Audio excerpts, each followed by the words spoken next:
আজকের স্পেশাল গন্ধরাজ পনির মোমো। মেঘলা বৃষ্টির দিনে গরম গরম মোমো, সঙ্গে গন্ধরাজের ফ্রেশ ফ্লেভার, সত্যিই দারুণ। আর আমার মেয়ের এই সুন্দর রিয়াকশানটাই বলে দিচ্ছে মোমোটা ওর কত পছন্দ হয়েছে।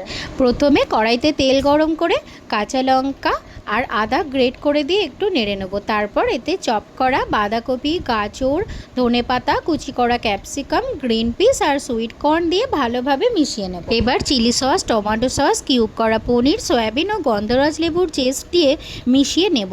শেষে লেবুর রস ও সামান্য চিনি দিয়ে একবার ভালোভাবে নেড়ে চেড়ে নেব। এবার মোমো ডোয়ের জন্য ময়দা, নুন, অল্প তেল আর গ্রিন ফুড কালার মেশানো অল্প জল দিয়ে সুন্দর একটা ডো বানিয়ে নিলাম। এবার ডো থেকে ছোট ছোট লেচি কেটে নিলাম।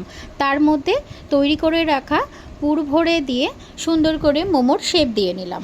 মোমোগুলো তৈরি করে স্টিমারে সাজিয়ে ওপরে একটু তেল ব্রাশ করে দিলাম। এতে মোমোগুলো আরও সুন্দর আর গ্লেজি দেখাবে। এবার ঢেকে দিয়ে দিলাম স্টিম হওয়ার জন্যে। আমি 15 মিনিট মোমোগুলো স্টিম করে নিয়েছি। তৈরি হয়ে গেল গরম গরম গন্ধরাজ পনির মোমো। বৃষ্টির দিনে একবার অবশ্যই বানিয়ে দেখবেন, আর কেমন হয়েছে কমেন্টে জানাবেন।